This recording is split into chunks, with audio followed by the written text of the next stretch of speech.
À la suite du discours du pape Urbain II, les chrétiens se sont mobilisés par milliers afin de libérer les terres saintes des mains des musulmans.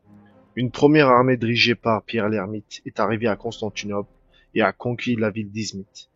Alors que cette même armée se dirigeait vers Iznik, l'armée est piégée par les Turcs sédoukides et fut anéantie. Une deuxième armée, plus nombreuse et mieux équipée, est alors assemblée sous le commandement des grands barons européens. Cette armée restée invaincue et a atteint son objectif en envahissant les terres saintes et en mettant en place des États latins. De l'autre côté de la carte, la Grand Empire sédoukide s'est éclaté en plusieurs sous-États et un moment de confusion s'est alors établi au sein des musulmans. Cependant, en 1144, les musulmans se sont emparés de la grande ville croisée d'Urfa, aussi appelée Édesse, sous le commandement de leur leader İmad-ı-Din Zengi, un gouverneur turc de Mossoul issu de la Grande Empire sédoukide qui avait pour objectif de réunir les musulmans sous un seul drapeau et de virer les croisés. En apprenant la nouvelle, le 1er décembre 1145, le pape Eugène III appela les chrétiens à la deuxième croisade. En 1147, 23 pays chrétiens se sont alors réunis pour former des armées afin d'apporter des renforts aux États latins affaiblis. À la tête de ces armées, il y avait le roi de la Saint-Empire germanique, Conrad III, et le roi de la France, Louis VII. Le nombre exact de croisés ayant participé à cette guerre n'étant pas vérifié, on estime aujourd'hui leur nombre entre 50 000 et à 100 000. Il a été convenu que cette croisade soit mieux organisée que la précédente. De son côté, l'empereur byzantin Manuel Ier avait peur que ses armées attaquaient ces villes. Parce que, durant la première croisade, l'immense armée des barons n'avait pas pu être contrôlée. Et l'ensemble des villes et villages traversés jusqu'aux terres saintes ont été pillés et ravagés. Pour ne plus faire face à de tels événements, de nombreuses lignes de défense ont été installées. Le plan de trajet que les croisés devaient parcourir a été déterminé à l'avance afin de mettre en place des points d'approvisionnement surveillés par l'armée byzantine. Dans le cas où les croisés se mettaient à semer le chaos, les soldats byzantins avaient reçu l'ordre d'intervenir immédiatement. Grâce à ces précautions, la première armée composée principalement de soldats germaniques arrive à Constantinople sans commettre de crime. Arrivé à Constantinople, l'empereur byzantin conseilla les croisés de bien surveiller leur stock d'approvisionnement et surtout de faire attention aux embuscades turques qui peuvent surgir de partout et très rapidement grâce à leur technique de combat de cavaliers montés. Jugeant qu'il n'était pas nécessaire d'attendre les Français, l'armée de Conrad III est entrée à l'Anatolie. Arrivée à Izmit, l'armée de Conrad III est divisée en deux. L'armée principale dirigée par Conrad III passe par le territoire des Selçuk d'Anatolie afin d'attaquer la capitale turque de Konya, tandis que l'autre groupe composé de soldats, de pèlerins et d'armes lourdes difficiles à porter utilisait le territoire byzantin. Cette dernière armée était dirigée par le frère de Conrad.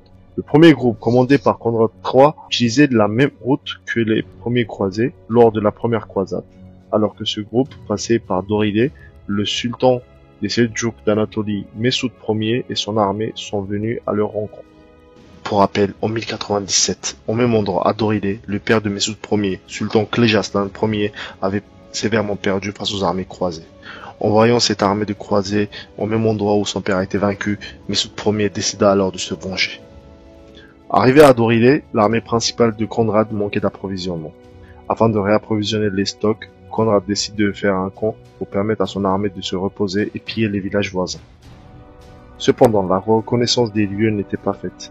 Les croisés n'étaient pas au courant de la présence d'une armée turque aussi proche. Aucune précaution n'a été prise face à une attaque de cavalerie. Ne voulant pas manquer cette occasion, les Turcs passent alors à l'assaut.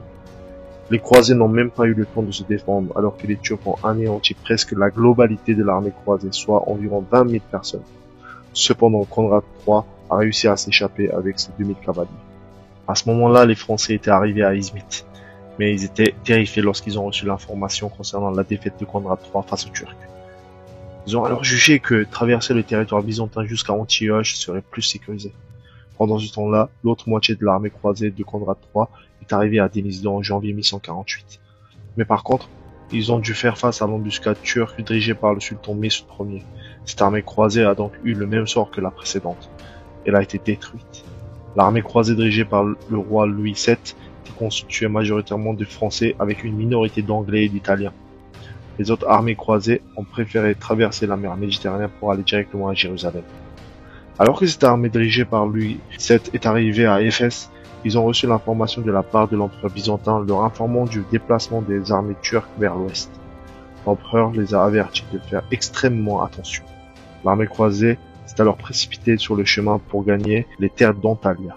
Le 8 janvier 1148, les croisés étaient obligés de passer par le passage étroit et montagneux de Kazıkbeli. Mais l'Anatolie était remplie d'espions turcs. Les Turcs ont repéré l'avancée des croisés pour tendre une embuscade. Alors que les croisés passaient sur le passage de 10 km, les Turcs ont alors lancé l'assaut. Face à cette attaque inattendue, les croisés étaient pris de panique.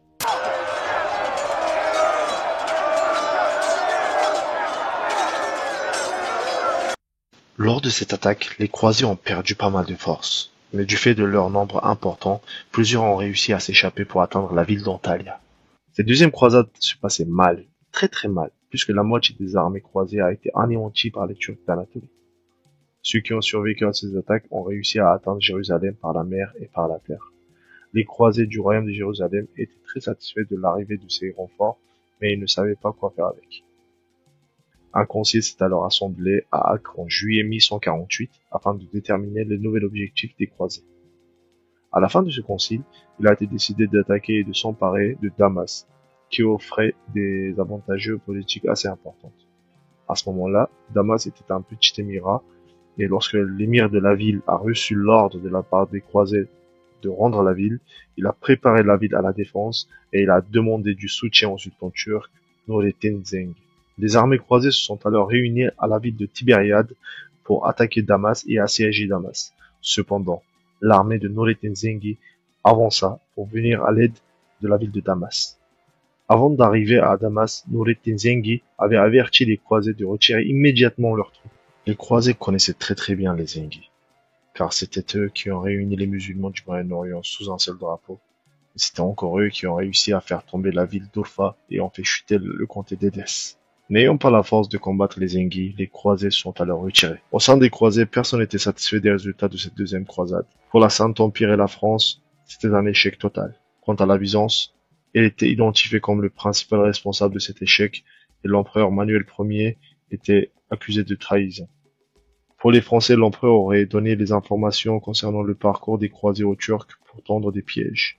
Pour éviter tout type de conflit avec les Zengi, protecteurs de l'islam, les croisés évitaient d'attaquer les pays sunnites. Par conséquent, ils ont décidé d'attaquer le califat chiite des Fatimides et le Caire a été envahi.